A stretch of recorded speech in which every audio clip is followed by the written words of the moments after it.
Okay, Unknown Citizen by W.H. Auden. Auden was born in England in 1939. The year that Unknown Citizen was published, he moved to America, got a citizenship in 1946, and stayed in the States for a while before moving back to England, where he was, believe it or not, on the talk show circuit. Yes, there was a time where writers were that important. Only Oprah still thinks that way. Okay, in parentheses at the beginning, this is actually part of the poem as you read it. 2JS/07M378. This marble monument is erected by the state. He was found by the Bureau of Statistics to be one against whom there was no official complaint, and all of the reports on his conduct agree that, in the modern sense of an old fashioned word, he was a saint. For in everything he did, he served the greater community, except for the war. Till the day he retired, he worked in a factory and never got fired, but satisfied his employers, Fudge Motors Inc. Yet he wasn't a scab or odd in his views, for his union reports that he paid his dues. Our report on his union shows it was sound, and our social psychology workers found that he was popular with his mates and liked to drink. The press are convinced that he bought a paper every day and that his reactions to advertisements were normal in every way. Policies taken out in his name prove that he was fully insured, and his health card shows he was once in hospital but left it cured. Both producers' research and High Grade Living declare he was fully sensible to the advantages of the installment plan, and had everything necessary to the modern man: a phonograph, a radio, a car, and a Frigidaire. Our researchers into public opinion are content that he held the proper opinions for the time of year.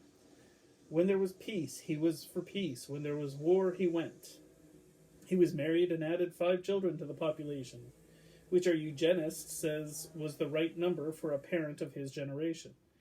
And our teachers report that he never interfered with their education. Was he free? Was he happy? The question is absurd. Had anything been wrong, we should certainly have heard. All right. This one, who is the citizen? Well, unknown citizen, but is it really unknown? 2JS/07M378. That's the citizen. Consider your social security number. That's how the government recognizes you. So this idea of being a number rather than a person. This marble monument is erected to the state, or erected by the state, rather. He was found by the Bureau of Statistics to be one against whom there was no official complaint.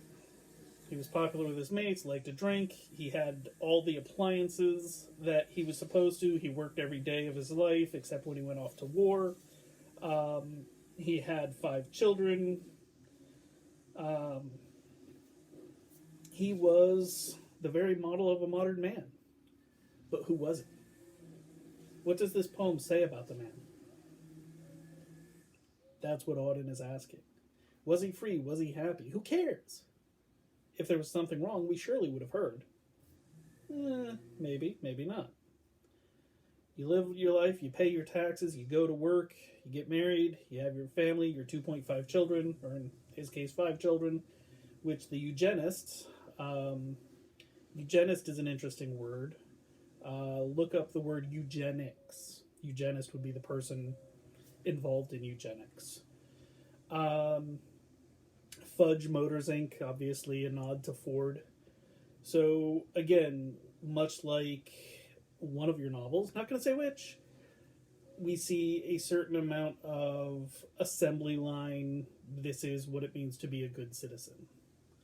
You know, you don't make waves, you don't go against the grain, you comply, you conform. But does that make you happy? Does that make you free?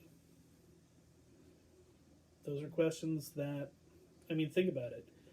Going back to Catcher in the Rye last year, was Holden happy going against the grain? Are nonconformists happy? No. A nonconformist, by definition, is unhappy, non-complacent. That's why they don't want to conform. They want things to change. So is he happy? I mean, nonconformists aren't happy, are conformists. I mean, he's complacent, but is he happy? Is he free? Is he able to be himself? Well, who is himself? The poem doesn't tell us, right? Could be anybody. Let me think here. Advertising normal. His reactions to advertisements were normal. He had average health. He was the average man. Every man, if you will. But what's his value? He gets a statue erected to him, a monument erected to him for being perfectly average. What does that say? What is Auden criticizing? Is he saying that you can be happy, that you can be free while still conforming? Are the two mutually exclusive? If you've ever seen Fight Club, think about Ed Norton's character when he first meets Tyler Durden. Okay? Where he talks about, after getting back from the airport, he's in his apartment and he talks about all the IKEA furniture. All right? It's a great analogy.